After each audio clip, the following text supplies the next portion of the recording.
शुरू करते हैं। आज अभाज्य गुणनखंड बनाने के लिए सीखते हैं ना कि अभाज्य गुणनखंड कैसे बनाते हैं।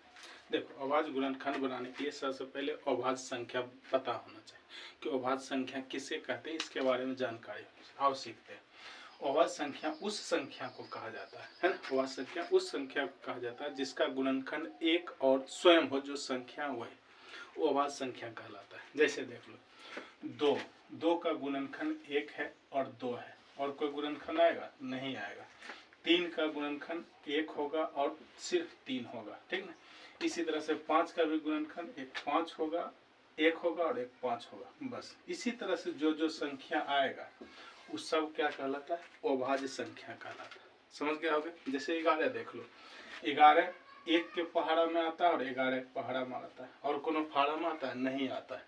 7 देख लो, 7 एक के पहाड़ा में आता है और 7 के पहाड़ा में आता है, और कोई संख्या में नहीं आता। ये सब क्या कहलाता है? अभाज्य संख्या। जब इसी सब संख्या से जब किसी संख्या में भाग दोगे तो कहलाएगा क्या? अभाज्य गुणनखंड कहलाएगा। ठीक है, समझ गया। आओ संख्या लेकर बताते हैं क्या है।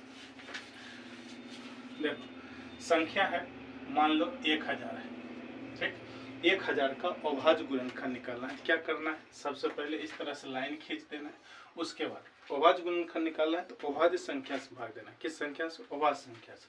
तो 2 है अभाज्य संख्या, नहीं है तो 2 से भाग, कितना बड़ी में? 500 बड़ी में कट जाएगा, नहीं जाएगा। फिर 2 से भाग देंगे तो 2 बड़ी में, 5 बड़ी में 0 हो गया। फिर 2 से भाग देंगे तो 1 बड़ी में, फिर 2 बड़ी में, फिर 5 बड़ी में हो गया। अब देखो, इकाई अंक पर जब भी 5 आ जाए, कितना आ जाए? 5 आ जाए, तो हमेशा 5 से भाग देना। कितना से? 5 से। तो 5 से भाग दोगे तो कितना बार में? 25 बार में हो जाएगा। फिर 5 से भाग दोगे तो पहाड़ा है 5 बार में, 5 से बार 1, ठीक है। इस तरह से हो गया। क्या होगा? गुणनखंड निकल गया। इसको दर्शा देना है। कितना? 1000 बराबर में क्या है? 2 कितना है? 3 गो है, तो 2 पर पावर 3 लिख सकते हैं। 5 कितना है? 5 भी 3 है, तो 5 पर पावर 3 लिख सकते हैं। ऐसा नहीं लिखेंगे तो भी कोई दिक्कत नहीं, ऐसे भी सीधा सीधे भी लिख सकते हैं। 2 गुना 2 गुना 2 गुना 5 गुना 5 गुना 5 गुना, ठीक है। अगर घात रूप में लिखना है तो इस रूप में लिख दो, नहीं लिखना है तो ऐसे भी हो गया। समझ गया होगा।